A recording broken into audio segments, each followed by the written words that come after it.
심사위원장을 비롯해서 여러 선생님들께서 참여해주고 계십니다. 성함을 한 분씩 불러드릴 테니까요. 박수로 환영해 주시면 감사하겠습니다. 김정규 선생님, 감사합니다.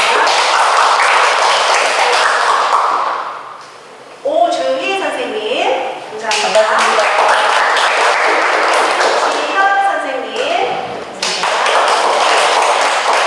김애경 선생님, 감사합니다. 응원합니다. 지영 선생님,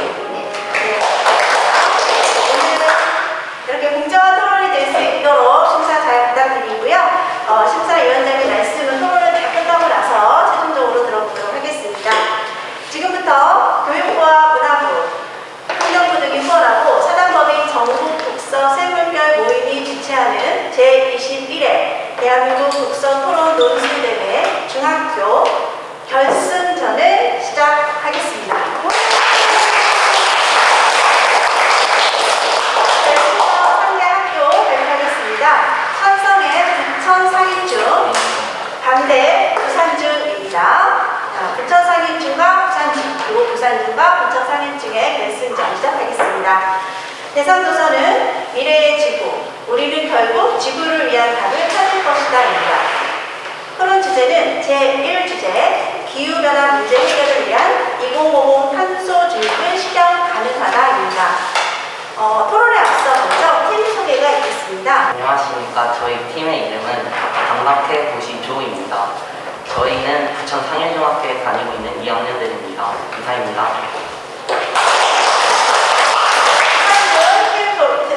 소개 부탁드립니다.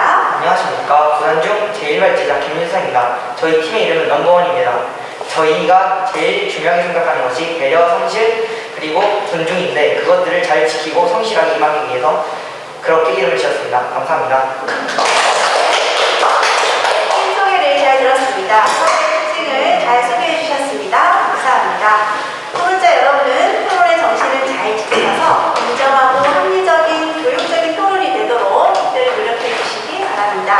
특별히 시간을 엄수해 주시길 부탁드립니다. 결승전이니만큼 발제 시간 3분 그리고 교찬 시간 5분으로 진행됩니다. 자, 그러면 토론 찬성팀 주장을 먼저 들어볼 텐데요. 찬성팀 제1 발제자 준비되셨나요? 네, 발제 시간 3분입니다. 시작하십시오. 안녕하십니까. 찬성팀 제1발제를 맡은 유해준 토론자입니다. 지금부터 제1발제 시작하도록 하겠습니다. 최근 기후변화가 심각해짐에 따라 갑작스러운 더위와 폭우와 같은 여러 이상기후가 나타나는 등 우리 삶에 여러 영향을 끼치고 있습니다. 이에 따라 많은 국가들이 2050 탄소 중립에 관심을 기울이며 이를 실천하기 위해 노력하고 있습니다. 주장에 앞서 용어 정리를 간단하게 하겠습니다. 2050 탄소 중립이란 2050년까지 개인, 회사, 단체 등에서 배출한 이산화탄소 등 온실가스의 배출량을 자연적으로 흡수되는 양보다 더 적게 하여 사실상 대기 중의 탄소의 양을 제로로 만들겠다는 조항입니다. 또한 가능하다는 현실적으로 이루어지기 용이하다로 정의하겠습니다. 저희는 2050 탄소 중립이 실현 가능하다는 주장에 찬성합니다. 왜냐하면 첫째, 화석연료 문명 붕괴가 탄소 배출 감소에 도움을 줄 것입니다.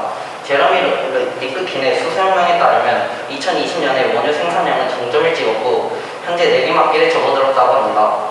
그리고 2070년경에는 원유를 생산해봤자 이윤을 남기지 못할 정도로 생산 효율이 떨어져 사실상 석유 시대의 종말이 올 것이라고 합니다. 게다가 우리나라 산업통상자원부 공식 블로그에 따르면 미국, 독일, 프랑스와 같은 국가들처럼 한국 역시 화석연료 수입 의존도를 81.8%에서 60%대로 낮추었고 재생에너지 발전을 위해 노력할 것이라고 합니다. 그렇다면 우리는 결국 지구를 위한 답을 찾을 것이다.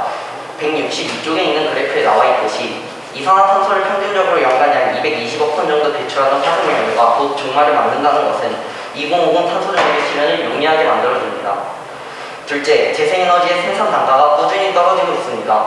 우리는 결국 지구를 위한 답을 찾을 것이다. 296쪽에 따르면 태양광 패널 한 장의 와트당 생산 가격은 1970년대 100달러에서 현재 50센트 아래로 떨어져 원가를 200배나 절감했다고 합니다. 또한 2297쪽에 따르면 2021년 4월 현재 원가가 20배나 상승하여 60달러를 유지하고 있는 석유 원가 상승 염두에 두면 태양광 패널 생산에서 실질적인 원가 절감은 무려 4000배 수준이라고 합니다. 국가미래연구원 소속 이준신 성균관대학교 정자전기공학부 교수는 태양광은 지속적인 기술 혁신으로 제품 성능이 향상되고 제품 가격이 하락하여 발전 단가가 지속적으로 개선되고 있다고 말하였습니다. 게다가 동아출판 기술과정 교과서 152쪽에 따르면 재생에너지는 한번 설치하고 나면 지속적으로 이용할 수 있기에 원래 문제였던 생산 단가만 절감하면 환경 보호에 매우 효과적이라고 보고했습니다. 따라서 저희는 2050 탄소 중립은 가능할 것이라고 생각합니다. 이상입니다. 네, 2분 45초 발언하셨습니다. 자, 이어서 반대측 두산중학교에서 발언 그리고 재발론이 있겠습니다. 누가 먼저 질문하겠습니까? 네, 시작하십시오. 발제 잘 들었습니다. 우리는 결국 대상도서 우리는 결국 지구를 위한 답을 찾을 것이다 162페이지에 그래프를 언급해 주셨는데요. 이 그래프에서의 화석연료는 점점 증가하고 있고 심지어 163페이지를 볼 경우 이산화탄소는 1년에 2.5 ppm 정도 즉 약 2억 톤이 대기 중에 지속적으로 추가된다고 하는데 이에 대해 어떻게 해결 방안이 있으십니까? 아까 162쪽에 이산화탄소에서 화석연료의 사용량이 증가하고 있다고 말했는데 거기를 자세히 보시면 그건 2020년까지의 자료입니다. 즉 이제 지구를 위한 답을 찾을 것이다. 302쪽에 따르면 화석연료는 점점 이제 감소하고 있다라고 나와 있습니다. 네, 그 화석연료를 2070년이 될 경우 원유가 모두 고갈된다고 말씀하셨는데요. 2070년까지 원유가 계속 발전이 될 경우 그때까지 이루어지는 이산화탄소 방출에 대한 해결 방안은 있으십니까? 저는 원유가 고갈된다고 말한 적이 없습니다. 제가 말한 바는 2070년경에는 원유를 생산해봤자 이윤을 남기지 못할 정도로 생산 효율이 떨어져서 사실상 원유를 사용하는 것이 기업들에게 오히려 손해가 나기 때문에 그것을 기업들이 사용하지 않고 재생에너지의 발전이 이루어질 것이라고 말했습니다. 질문하겠습니다. 아까 태양광 발전에 대해 이야기해 주셨는데요. 일단 대상도서 305쪽을 보시면 태양광 에너지를 생산하면 하여 무분별하게 돈을 주는 정책이 아닌가 싶다고 합니다. 효율적으로 쓰이는 경우는 보조금을 주었다면 용지나 임야에 태양광 인프라가 들어서기 어려웠을 것이라는데 이에 대한 대처가 있으신가요? 네, 물론 태양광을 숲속이나 산지에 설치하면 환경 파괴가 일어나는 것은 맞습니다. 하지만 기술 발전이 일어나고 있는 지금 태양광은 바다 위, 수면 위에서도 설치 가능합니다.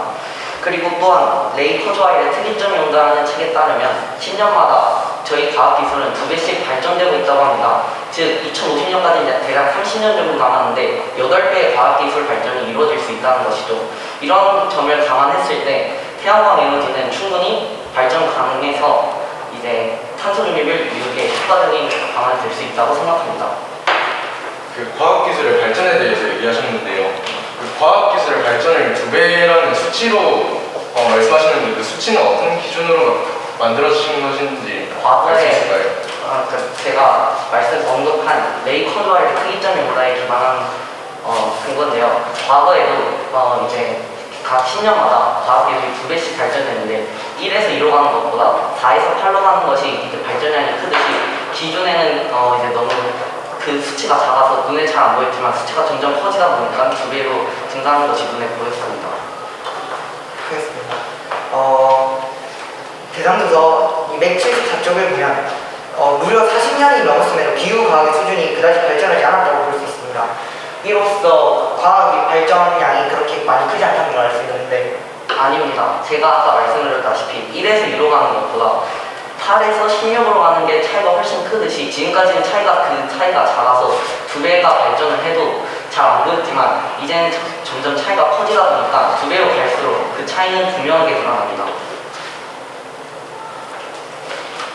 대한민국 탄소 중립 2050이라는 관련 도서의 197쪽에 의하면 지금 우리나라 정부에서 여러 정책을 펼치고 있는데 이 정책의 35%의 감축 목표 달성을 세웠습니다. 알고 계십니까? 네. 이 35%를 하려고 했는데 감축 잠재력이 현실보다 너무 적고 오히려 대규모로 그 개선을 의무화하면서 오히려 더 많은 비용 부담을 가질 수 있다고 합니다. 이에 대해 어떻게 생각하십니까? 그 하나의 사례가 실패했다고 해서 앞으로의 모든 사례가 실패했다고 보는 것은 풍부한 일반화의 요구라고 생각합니다. 질문하겠습니다. 대상도서 303쪽에 보면 제주도에서는 태양광과 풍력성 유기가 수요에 비해 지나치게 많지만 육지로 연결할 수 있는 방법은 아직 없다고 합니다. 이에 대해서 방안이 있으신가요? 혹시 그 책이 언제 쓰여지는지 아십니까? 그 책은 2021년에 완성 집필됐습니다. 네. 하지만 최근 한전 기술은 2023년 4월까지 양방향 송전 기술을 개발해 제주도에서 저희 육지까지 끌어오는 기술을 개발하겠다고 밝혔습니다.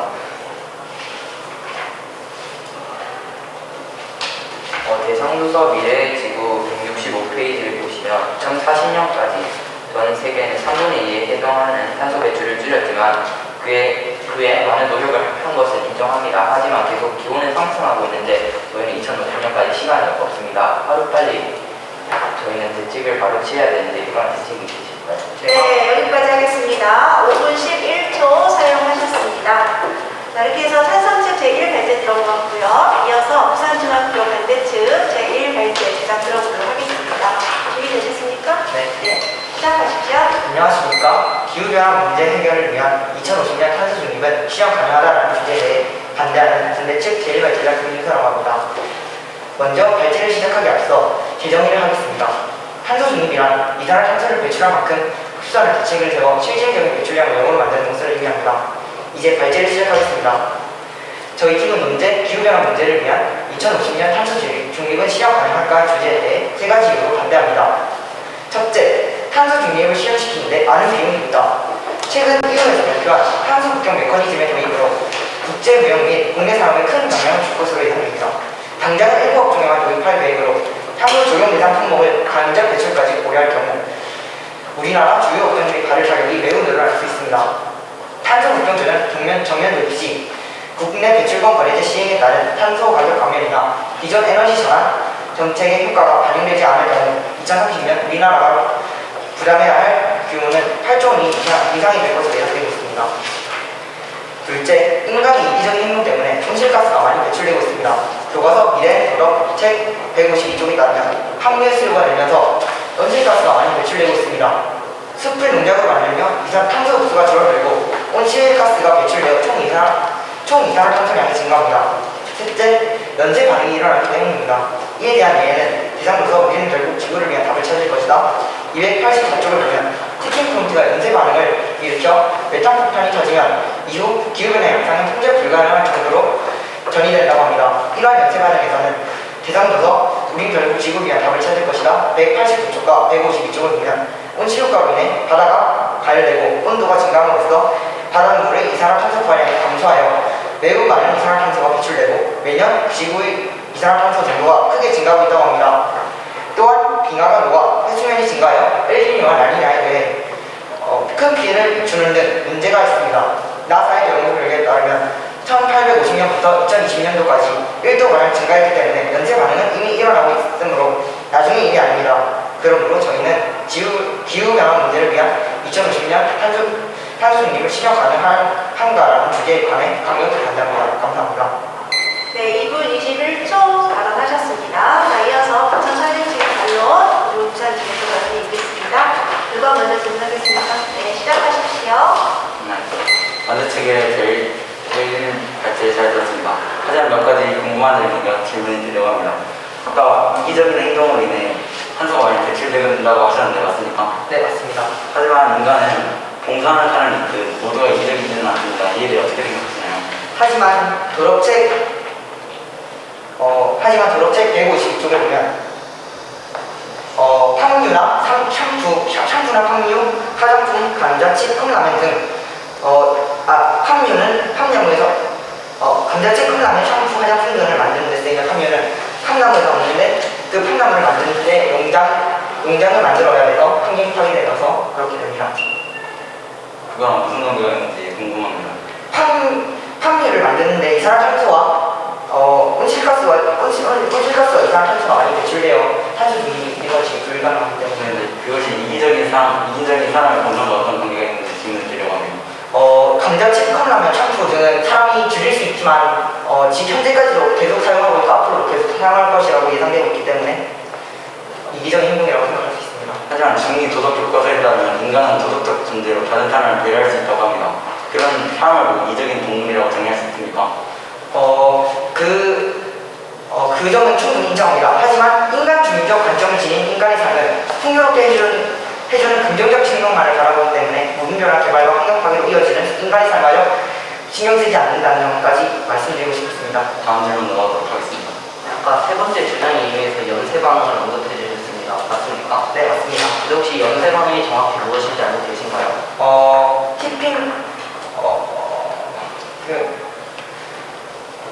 연쇄 반응 영구 동토층이 파괴되어서 영구 동토층에 있는 이산화탄소가 올라오는 것을 말하는 것 같습니다. 하지만 제가 아는 연쇄 반응은 기온이 상승하여 지구에서 이제 그걸 이제 조절하는 걸 온도를 조절하는 걸로 알고 있는데 온도 조절과 탄소 배출과는 좀 거리가 먼 것 같은데 그 세 번째 주장이 있는 이번 저희의 주제에서 조금 벗어난 내용이 아닌가요? 전혀 벗어나지 않았습니다. 현재 바닷물에는 많은 양 이산화탄소가 포화되어 있는데 지구의 온도가 올라갈수록 그 포화되어 있는 이산화탄소가 점점 배출되어서 탄소와 탄소 분해가 이루어지기 불가능하기 때문입니다. 그럼 다음 질문으로 넘어가겠습니다. 네, 아까 두 번째 근거에서 인간의 이기적인 행동 때문에 탄소가 배출된다고 하셨습니다. 맞습니까? 네, 맞습니다. 하지만 저희가 조사한 결과 세계 35개국 대상으로 기후변화 심각성 인지 조사를 한 결과 전체의 85%가 기후위기를 인지하고 있고 그중 78%는 앞으로 기후위기를 위해 노력할 그런 의도를 보이고 있다고 합니다. 어떻게 생각하세요? 일부분이지 혹시 정확한 퍼센테이지 얼마나 줄어들었는지 퍼센테이지를 알려주실 수 있습니까? 국제 에너지 기구에 따르면 가정에서 배출되는 탄소의 양은 전체의 4.5%입니다. 하지만 2019년작입니다. 하지만 저희가 2020년에 조사한 결과 2.8%로 줄어든 결과를 볼 수 있습니다. 이는 인지도가 높아졌으므로 결국 실천을 하지 않는다지 않나 인지도가 높아서 실천으로 이어질 수 있다는 것입니다. 코로나19의 일시적인 영향이 아닐까요? 네. 그 코로나19와 시기가 겹쳤는데 일시적인 영향이 아닐까요? 저는 그렇지 않다고 생각합니다. 코로나로 인해 줄어든 중량은 운송과 이동에 관한 분야지 가정에서 줄어든 양은 저희는 없다고 생각합니다. 가정에서는 오히려 일회용품 사용이 늘어나면서 더 탄소 배출량이 증가했을 거라고 생각합니다. 다음 질문으로 넘어가겠습니다. 아까 그 첫 번째 주장에 의해서 비용이 많이 든다고 하셨는데 저희 나라가 아까 8조 원을 부담해야 한다고 말했습니다. 맞습니까? 네, 맞습니다. 하지만 이제 탄소 중립을 이루기 위해서는 그 정도의 비용은 당연히 감수하고 들어가야 되는 거 아닌가요? 하지만 그 8조 원의 그 비용을 부담하는 것은 국회랑 정부가 아닌 자영업자들이기 때문에 자영업자들의 반대가 심할 것으로 생각합니다. 하지만 세금은 자영업자들만이 내는 게 아니고 저희 전 국민이 내는 것인데 이에 대해서는 어떻게 생각하시나요? 그러면은 그 국가의 지원 정책 같은 것을 소개해 주실 수 있나요?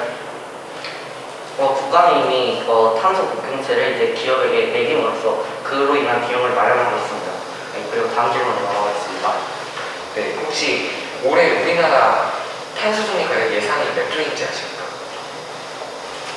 아직 그 영역에 대해서는 조사해보지 않았습니다. 네, 여기까지 하겠습니다. 시간이 다 되었습니다. 5초 사용하겠습니다. 1라운드를 마치고요. 전략협의 시간 2분 갖고 2라운드를 시작하도록 하겠습니다.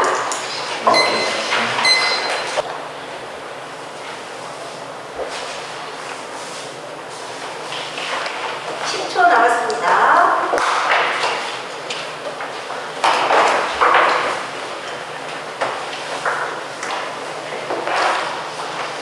네, 전략협의 시간 2분이 모두 지났습니다. 이어서 2라운드를 시작하도록 하겠습니다. 한상진 두 번째 발제를 준비하셨습니까? 네, 시작해 주시죠.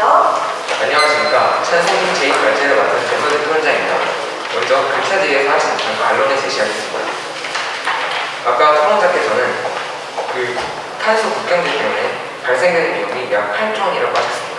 하지만 우리 2022년 현재 윤석열 정부가 채택한 탄소 중립 예산은 무려 11조 원입니다. 이는 2020년과 비교했을 때 무려 15%가량 증가한 양으로 8조 원을 감당하기에는 충분한 금액입니다. 또 이것을 자영업자들이 부담한다고 하셨는데요. 이 11조 원을 자영업자들한테 지원을 해준다면 결코 문제가 되지 않을 것입니다. 또한 인간은 이기적이다라고 하셨습니다. 하지만 이것은 모순이 생깁니다. 인간이 언제나 이기적인 것이 어떻게 사람들이 불쌍한 사람들한테 기부를 하고 이런 것을 전혀 설명할 수 없습니다. 또한 연쇄 반응에 대해서 얘기를 해줬습니다. 연쇄 반응은 단순히 온도가 올라가는 것이지 탄소 중립과는 관련이 없습니다. 2050년에 연간 배출되는 양을 310억 톤 그 양을 제로로 줄인다면 저희는 탄소 중립을 달성할 수 있는 것입니다. 저희의 세 번째 근거는 정부가 탈원전 정책을 폐기함으로써 안정적인 재생에너지 공유 체계를 구축하게 될 것이라고 생각합니다. 우리는 결국 지구를 위한 답을 찾을 것이다. 299쪽에서 기후변화에 관한 정부간 협의체인 IPCC에 따르면 원자력 에너지는 태양광이나 풍력에 더군다할 정도로 탄소를 적게 배출해 친환경적이고 기후 위기를 극복하는 데 매우 효과적이라고 보고했습니다. 또 동아일보에 따르면 한국 수력 원자력 관계자는 원자력은 발전 원가에서 원료비가 차지하는 비중이 가장 적은데다 원료비 불안에는 해외 가격 변동이 가장 적은 자원 중 하나라는 효율성을 강조했습니다.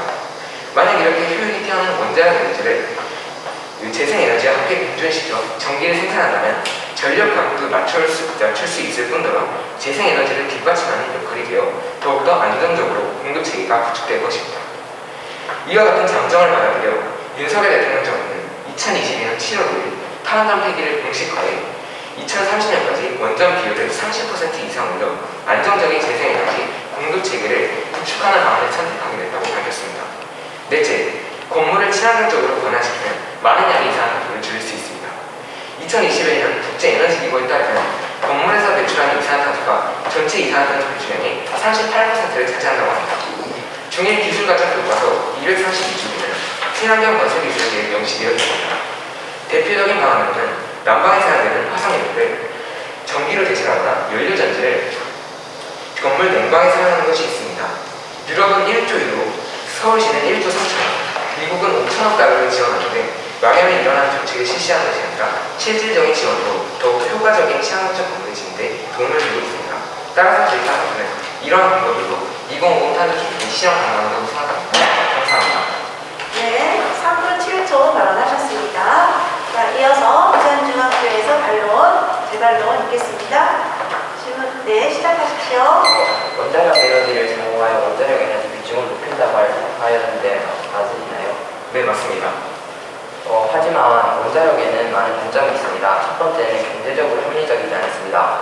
핵물질을 채굴하는 것부터 발전소 건설, 운영, 원자력 폐지 등 폐지까지 되게 많은 비용이 있는데 이러한 비용은 도저히 태양광 발전을 따라갈 수 없습니다. 두 번째로 원전이 위험합니다. 그리고 세 번째는 원전의 인류가 에너지를 지금까지 해왔던 발자취를 거스리는 일과 같다고 합니다. 에너지는 전기로 변하네요. 지속 가능한 발전을 할 수 있는 걸 인간은 추구해 왔는데 원전은 구시대적 산업도 사고가 드러난 현상이라고 볼 수 있습니다. 이에 대해서 단점을 보완할 방법이 있으신가요? 먼저 원자력이 효율성이 안 좋다고 말씀하셨는데 통계청에 따르면 모든 것을 고려했을 때 에너지원의 생산 단가에서 킬로와트당 원자력이 56.1원으로 가장 쌌습니다. 또한 아까 위험성에 대해서 말씀해 주셨습니다. 혹시 후쿠시마 원전 사고는 체르노빌 원전 사고의 원인이 무엇인지 아십니까?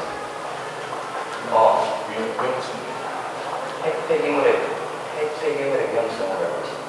그것은 아닙니다. 제가 조사한 결과 체르노빌은 무리하게 원자로를 가동시키다가 인간의 실수를 일어납니다. 또한 후쿠시마 원전 사고는 현재 가동 중인 원자로와의 형태가 다른 비가등성 원자로가 아닌 다른 원자로를 사용해 훨씬 더 위험도가 높았던 것입니다. 또한 해안가에 설치해 해일이 밀려올 가능성이 있는데도 불구하고 그것을 무시해서 생긴 일입니다.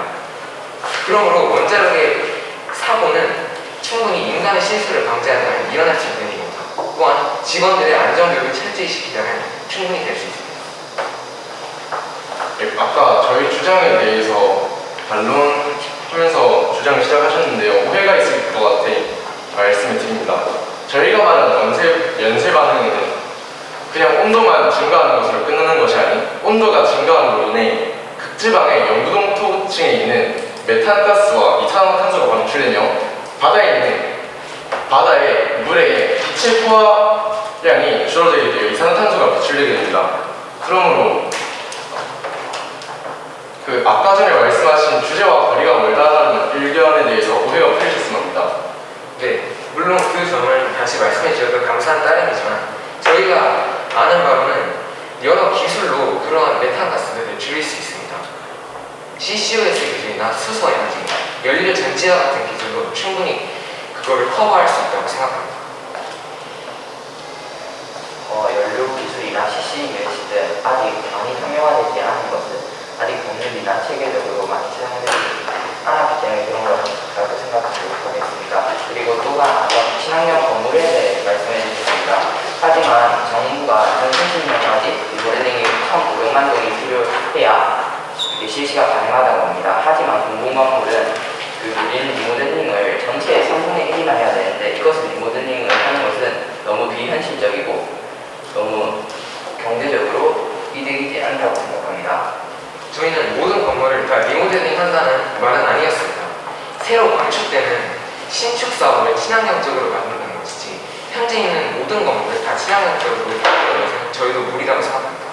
현재 저희가 신축하는 정부가 이루는 그런 사업들을 친환경적으로 바꾼다면 충분히 탄소 배출량 줄일 수 있을 것으로 예상합니다. 하지만 정부에서 이미 이런 계획을 실시한 걸로 알고 있습니다. 대한민국 탄소 중립 2050 197페이지에 따르면 네, 실시하였습니다.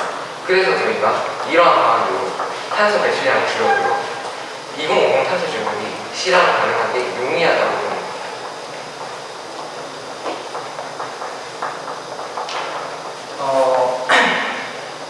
아까 원자력 얘기를 해주셨는데요. 맞습니까? 네, 맞습니다. 불업체 173쪽에 따르면 과학기술은 우리 삶에 긍정적인 영향만을 주지 않았다고 나왔습니다. 그 과학기술은 환경 파괴를 가속할 우려가 있고 살상 무기로 인류의 평화를 위협할 수 있다고 나왔습니다. 또한 핵 폐기물을 처리하는데 비용이 엄청나게 많이 들고 아직 기술이 개발되지 않았다고 합니다. 그 책은 오직 부정적인 영향을 본 것입니다. 저희가 조사한 결과 원자로에 사용하는 우라늄을 헬륨으로 바꾸면 반감기 기간 줄일 수 있을 뿐만 아니라 위해성도 줄이고 또한 그 폭발 사고 같은 확률도 10만 분의 1로 줄일 수 있다고 합니다. 이렇게 원자력 발전의 비중을 높였다고 네, 하는 아쉽지만 시간이 다 되었습니다. 5분 사용하셨습니다.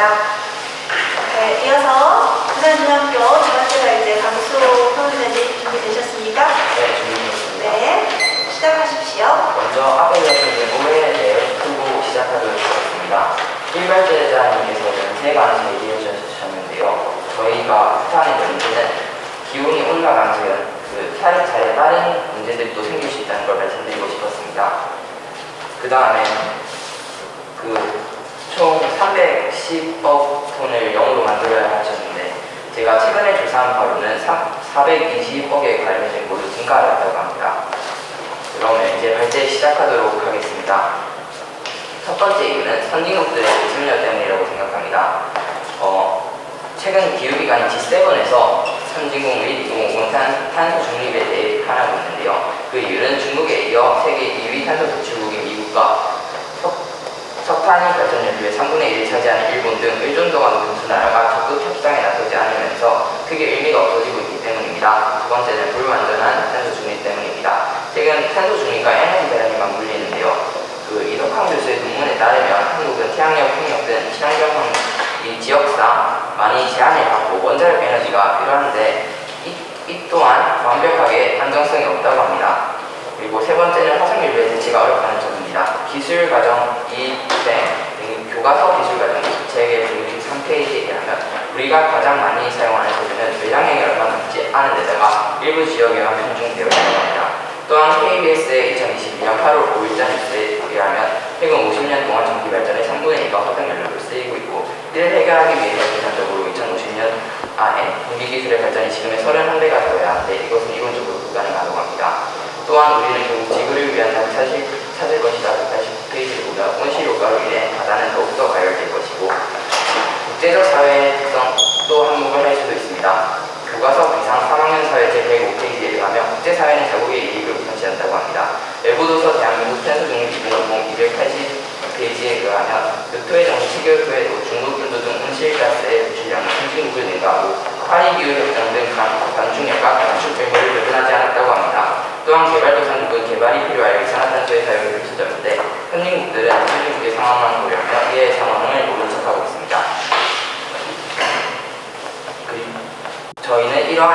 기후변화 문제를 위한 2050년 탄소 중립은 실현 불가능하다고 생각합니다. 이상입니다. 네, 2분 32초 발언하셨습니다. 자, 이어서 환상팀의 상임중앙표의 반론, 그리고 여기 부산정치의 발언이 있겠습니다. 누가 먼저 질문하시겠습니까? 네, 시작하십시오. 반대 측의 제 이발제 잘 들었습니다. 하지만 몇 가지 궁금한 점이 있으니까 질문이 드리려고 합니다. 물론 아직까지 화석연료를 배치하는데 큰 어려움이 있을지도 모릅니다. 하지만 2050년까지 화석연료의 비중을 서서히 줄여나간다면 2050 탄소 중립이 실현 가능하다고 생각합니다. 하지만 제가 조사한 바에 10대가 꼭 알아야 할 탄소 중립 교과서에 따르면 지금 저희가 줄여야 될 석탄의 양은 점점 증가하고 있다고 합니다. 물론 앞으로 감소할 추세라 해도 2050년 안에는 너무 힘든 일이 아닐까요? 다음 질문 넘어가도록 하겠습니다. 네, 아까 310억 톤이 아니라 420억 톤이라고 하셨습니다. 네. 이는 언제 자료인지 궁금합니다. 저희가 관련 도서를 사용하였습니다. 이 책 같은 경우에는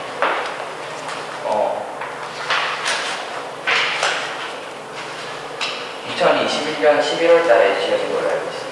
저희가 조사한 결과에 따르면 2022년 3월 28일 한겨레 기사에 따르면 빌 게이츠가 한 책을 발표했는데 이는 510억 톤을 줄여야 한다고 했습니다. 또한 이 510억 톤에서 제가 310억 톤이라고 말하는 자연적으로 흡수되는 탄소의 양이 200억 톤이기 때문입니다. 하지만 제상도서에 따르면 이 산림 효과 역시 계속하다 보면 반복하다 보면 산림 효과 역시 이해진다고 나와 있습니다. 아닙니다. 대상조서 296쪽에 따르면 빌 게이츠의 기후위기를 피하는 법에 따르면 저희가 2050년까지 계속해서 510억 톤이라는 수치를 달성하면 탄소 중립은 가능하다고 합니다. 이에 대해서 어떻게 생각하시나요?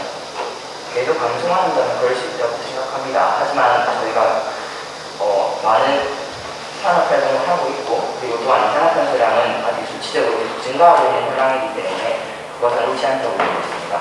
아까 계속 감소한다면 가능하다고 하셨는데 제가 아까도 언급했듯이 레이 커즈와일의 수기점이 온다에 따르면 10년마다 과학기술은 2배가 되고 재생에너지의 발전량도 그만큼 2배가 되는 것입니다.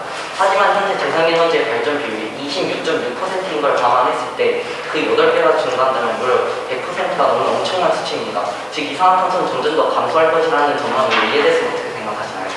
대상도서 미래 지구 75페이지를 보면요. 불확실성은 사람들에게 잔인함을 이끌어냈고 대다수의 사람은 무주의하다고 합니다. 아까 초반에 말씀하신 대로 2배에서 4배 이런 식으로 뒤로 갈수록 어려워지는데 어떻게 그 2배가 유지될 수 있는지 궁금하고 또한 아까 개발도상국에 대해서 말씀하셨는데 지원을 한다고 해도 그 아래 개발도상국들은 더 개발이 빠른 화석연료를 사용하려 할 것입니다. 하지만 선진국이 이미 다 화석연료를 사용했고 우선 어떤 논리, 어떠한 이유로 그 개발도상국의 이유를 막을 수 있을까요? 네, 2배, 4배 늘어나는 수치에 대해서 의문을 가지셨습니다. 하지만 저희가 말했듯이 특이점이 뭔가는 그저 추측만이 아닌 과거의 자료를 바탕으로 한 결과입니다. 또한 개발도상국에 대해서 얘기를 제기하셨는데요. 개발도상국이 선진국의 도움을 안 받는다는 것은 순전히 착각일 뿐입니다. 실제로 선진국들은 개발도상국이 IDA라는 기구를 설치해 실질적으로 지원을 하고 있습니다. 또한 한국은 중동국가에 원자력 에너지를 세워주는 등 여러 가지 탄소 중립에 도움이 되는 그러한 여러 가지 일을 하고 있습니다. 선진국들이 개발도상국에 지원을 해준다 해서 개발도상국에 이산화탄소 석유에 사용해 준다는 것을 의미하지 않습니다. 그리고 또한 국제사회의 특성에 의해서 개발도상국은 오히려 더 많이 사용할지도 모르죠. 아까 그 지원을 해준다 해서 개발도상국이 발전한다고는 안 하셨는데 사실 개발도상국이 지금 재생에너지 등이 발전하지 못하는 이유가 지금 비용 때문인데 선진국들이 만약 이런 비용을 지원해주면 충분히 그런 점은 개선될 거라고 보고요. 아까 제 3주장이 선진국들이 개발도상국을 도와주지 않기 때문에 탄소 중립은 불가능하다고 하셨습니다. 맞습니까? 네, 맞습니다. 하지만 물론 트럼프 대통령이 파리 기후협약을 탈퇴한 사실이 있긴 합니다. 하지만 조 바이든 대통령이 다시 가입하면서 이렇게 협조적인 모습을 보여줬는데 이에 대해서는 어떻게 생각하시나요? 협조적인 모습을 보였지만 트럼프 대통령이 그 많은 영향력을 미치고 있는 미국이 그렇게 쉽게 말 한마디로 그 협정을 나갈 수 있다는 게 오히려 그것이 체계적으로 이루어지지 않다는 것을 의미하는 건 아닐까요? 그리고 특이점이 온다고 하셨는데요. 특이점은 돈 쪽으로만 오는 게 아닙니다. 이산화탄소량이 기체 그 바다에 녹아있는데요. 앞에서 말씀했던 이것은 현재까지 이산화탄소의 4분의 1만큼 이거 배출되므로 기술이 발전한다 해도 매우 많이 발전해야 할 것입니다. 또한 엘니뇨와 라니냐 등 네, 시간이 다 되었습니다. 5분 3초 사용하셨습니다. 자, 이렇게 해서 2라운드까지 모두 마쳤습니다. 전략적인 시간 2분 후에 마지막 최종 발언을 들어보도록 하겠습니다.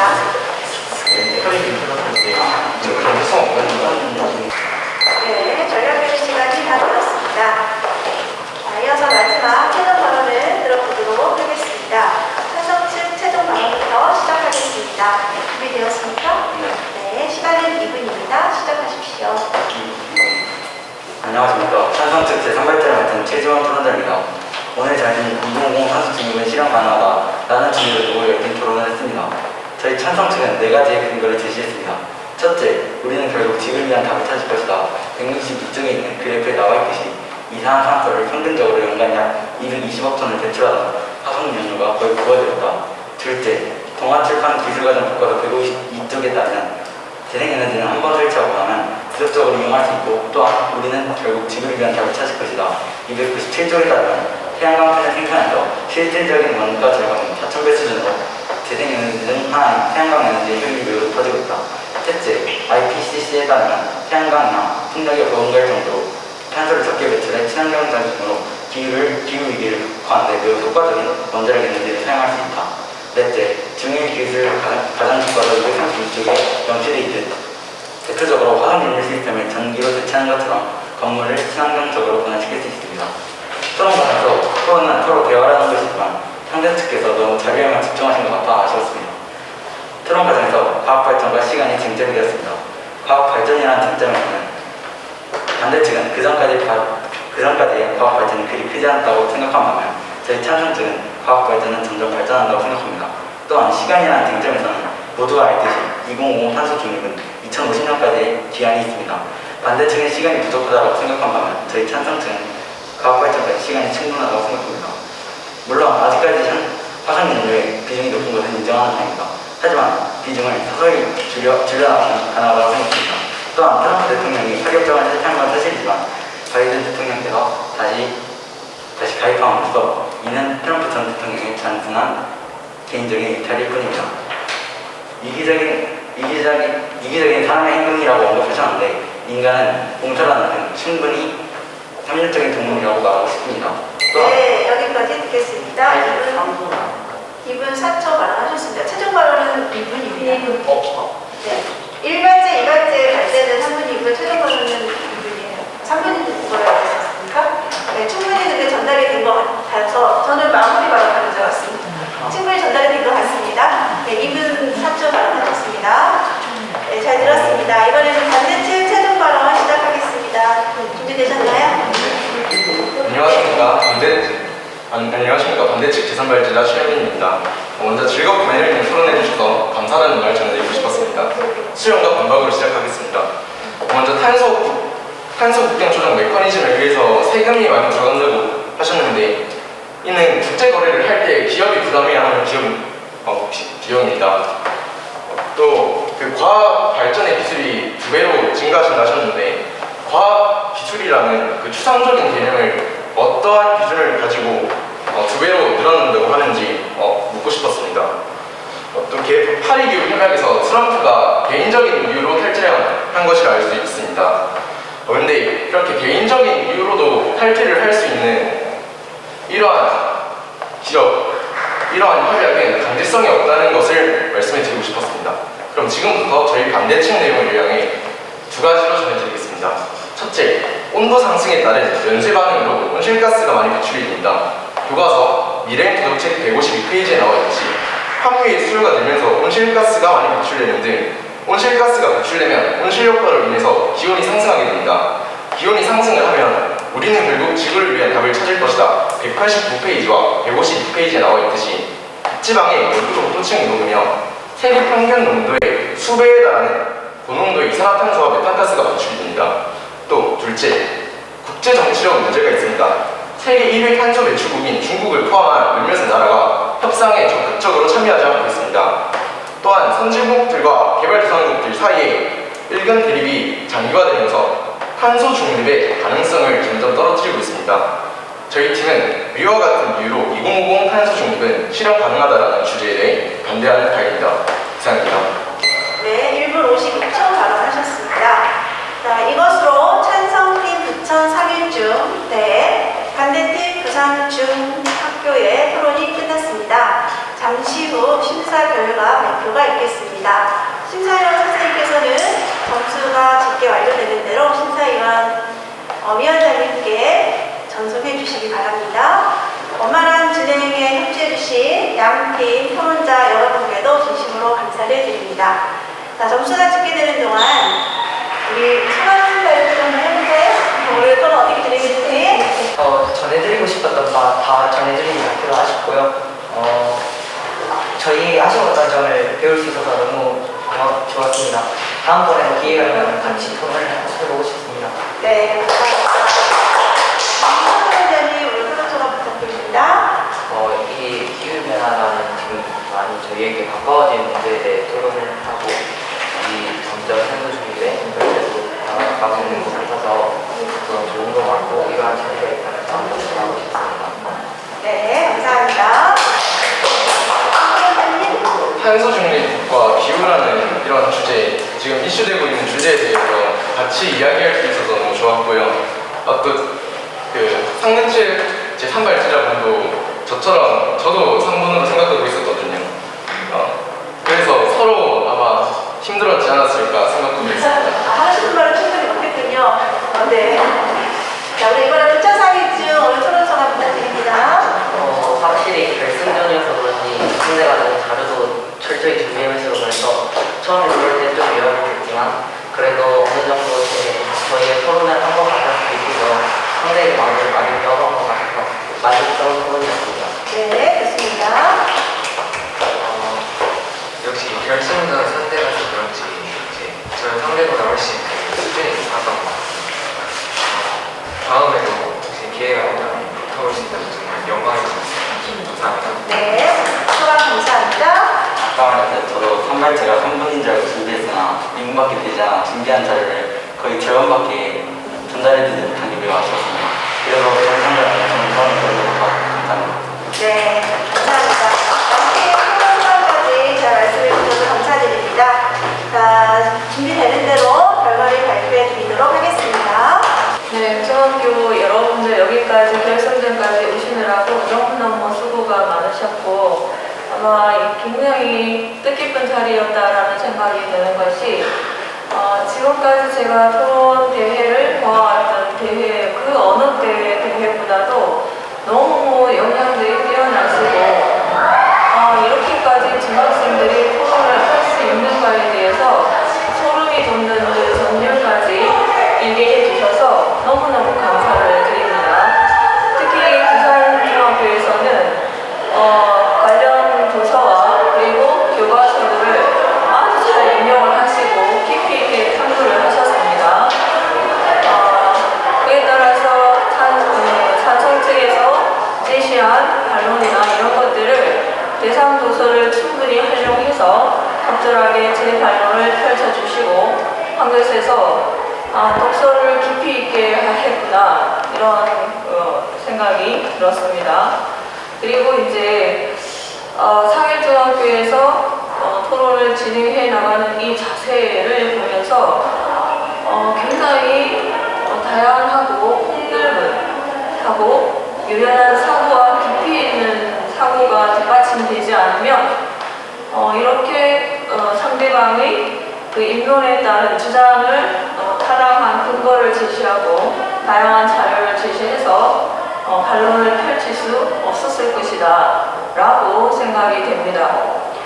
예전까지 제가 보아왔던 토론을 보면 주로 인론을 읽거나 또는 준비한 최종 반론을 읽는 수준에서 좀 머물러서 많이 안타깝고 아쉬운 점이 있었지만 오늘의 토론을 보면서 이것이 없어졌다.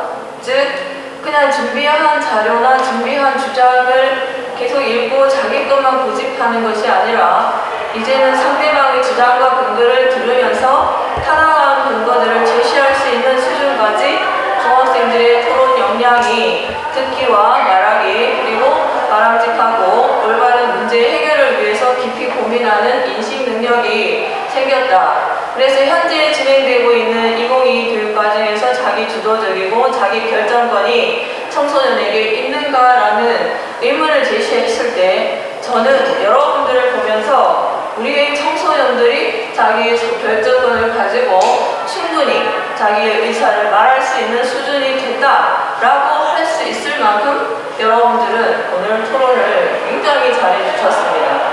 그래서 모두의 수고를 했다는 의미에서 박수를 드리겠습니다.